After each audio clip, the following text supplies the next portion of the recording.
रामेश्वर माऊलीला यांना नतमस्तक होऊन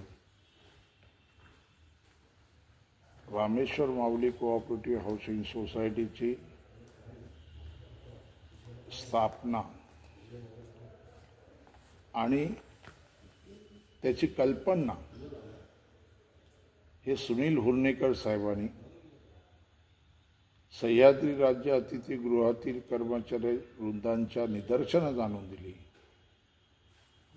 आणि भविष्यात आपलं स्वप्न साकार करण्यासाठी आपल्याला एकत्र यावं लागेल.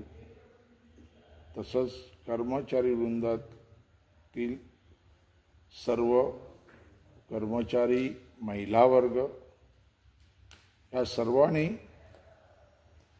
माननीय सुनील हुर्नेकर साहेबांवर विश्वास ठेवून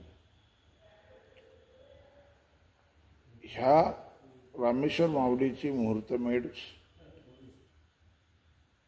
2016 मध्ये लावली गेली आणि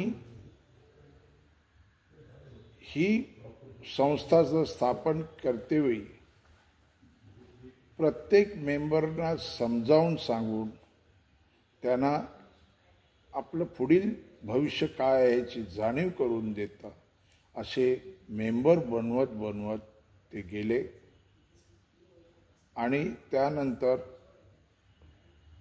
रांजणपाडा रेल्वे स्टेशन पासून 2 किलोमीटरवर विंधने गाव आहे, तेथे त्यांनी 1 एकर अशी 1 एकर 8 गुंठे अशी जागा घेतली.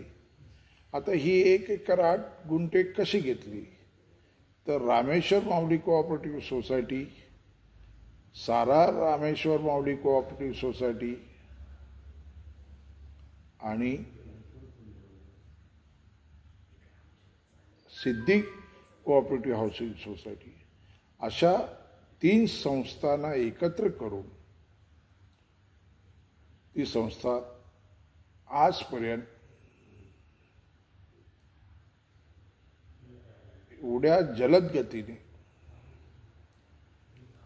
कार्य करत आहे.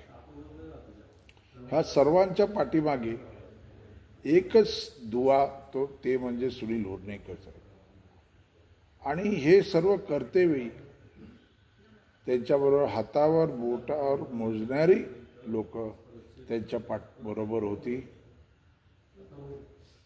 आणि त्या लोकांनी तन मन धन वगैरे काही बघितलं नाही, वेळ काळ काही बघितलं नाही आणि असं करून तिथे जाऊन सराउंडिंग केलं. सराउंडिंग केल्यानंतर जे काय अडथळे आहेत ते दूर करण्याचा त्यांनी प्रयत्न केला आणि खरोखरच ह्या संस्थेचं आतापर्यंत मोजणी होण्यापर्यंत आपण पोहोचलेलो आहोत. एक वेळ मोजणीची तारीख दिलेली होती पण तिथे जमिनीमध्ये पाणी आणि रान निर्माण झालेलं होतं, त्यामुळे ती कॅन्सल झाली. आता पुढची तारीख ती देण्यात येणार आहे, त्याचे पैसे पण भरले आहेत त्यांनी. आणि खरोखरच हे सांगायचं झालं तर ह्या तिन्ही संस्थाच्या ती सभासदांना आपलं एक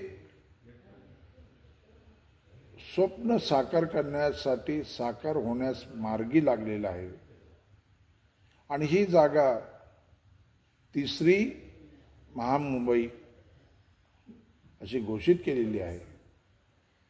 तिथून तुम्ही सावंतवाडी गोवा साईडला पण जाऊ शकता, विरार कॉरिडॉर रोडवरनं पण येऊ शकता, तिथून तुम्ही पुण्याला पण जाऊ शकता.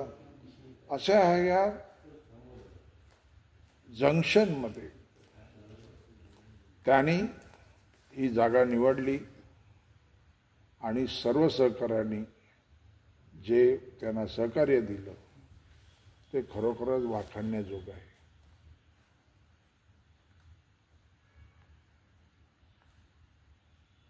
परंतु हे करतेवेळी माननीय सुनील हुर्णेकर साहेबांनी जे अतोनात परिश्रम घेतले त्या परिश्रमाला तोड नाही आणि